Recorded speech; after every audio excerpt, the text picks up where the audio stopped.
Kāds būs 2010. gads? Kādus notikumus, izaicinājumus un uzdevumus tas nesīs? Nākamgad Latvija atzīmēs savas neatkarības atjaunošanas 20. gadu dienu. Izaugus atgūtās Latvijas valsts pirmā jaunā paudze. Paudze, kurai jau piedzimstot devām ideālus, kas mūs iedvesmoja atjaunot savu valsti. Valsti, kuras labā strādāt, valsti, ko celt godā un mīlēt. Ir cilvēki, kas šodien saka, ka mīl Latviju, bet nemīl savu valsti. Valsts jēdziens un tās saturs ir pārāk nopietnas, lai ar to koķetētu un jokotu. Tā var runāt tikai cilvēki, kas neizprot, kas ir valsts. Valsts ir mūsu brīvība, kas izcīnīta. Tā ir tauta zeme, kurā esam piederīgi. Zeme, kurā runājam latviešu valodā. Valsts esam mēs paši, un mēs katrs veidojam šo Latvijas valsti. Savā darbavietā ar samaksātajiem nodokļiem, ar savu sabiedrisko un politisko darbību un atbildību. Neviens cits nemaksās par mūsu bērnu skolu, par mūsu vecāku aprūpi, kā vien mēs paši. Senais muguras ir padomu laiki, ka tik garantēts darbs un algas. Mēs nedrīkstam gaidīt un paļauties uz to, ka valsts sakārtosies pati no sevis, bez mūsu katra līdzdalības. 2010. gadā tauta vēlēs 10. Saeimu. Es aicinu piedalīties vēlēšanās un gudri, nevis spēlējoties vai protestējot, izmantot savu balsi. Pērn vecgadu uzrunā aicināja jaunus cilvēkus nākt politikā. Aicinu vēlreiz. Nāciet politikā. Veiksmīgu un gudru politiku veidot cilvēki, kas ir aktīvi diskusijas rosinoši. Cilvēki, kas ir prasīgi pret sevi un tiem, kam deleģē varu. Šodien daudz runā, ka ir vajadzīgs vadonis, ka viens vadonis varēšot atrisināt visas mūsu problēmas. Vadonis došot ticību, vadonis rādīšot ceļu. Vēlme pēc vadoņa ir vēlēšanās meklēt patvērumu pagātnē, gūt aizbildniecību. Tā ir nevēlēšanās uzņemties atbildību par sevi un savu valsti. Valsts ir tik stipra, cik stipri ir tās pilsoņi. Paļaušanās uz vadoni agri vai vēlu sagandē valsti. Garlības mērķis darbā latvieši runā par dažādiem cilvēkiem.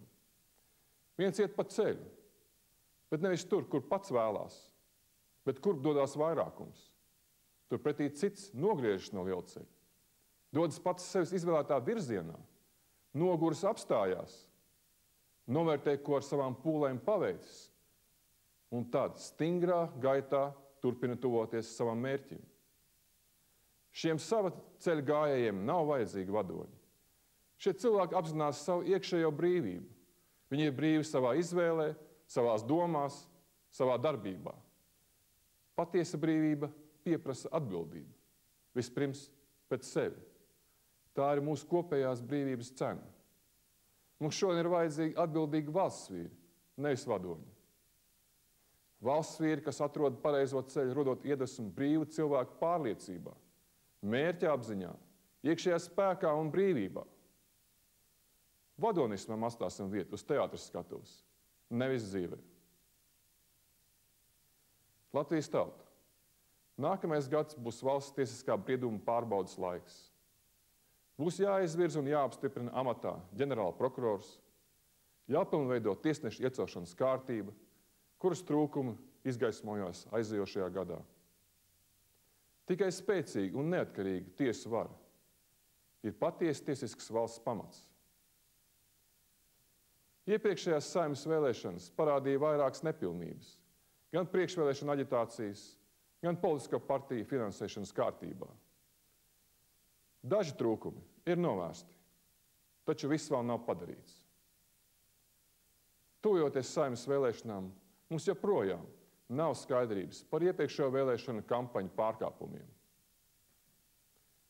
Tas, kā tiks atrisināti šie jautājumi, cik efektīvi būs vēlēšana procesa norises kontrole, cik šie procesi būs caurskatāmi un atbilstoši tiesību normām, tas noteiks, kādā valstī turpmāk dzīvosim. Šodien mūsu aktuālākā problēma ir bezdarbs. Tā mazināšana ir gan valdības, gan sabiedrības uzdevums.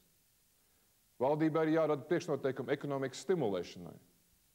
Taču arī mums pašiem jābūt aktīviem un uzņēmīgiem.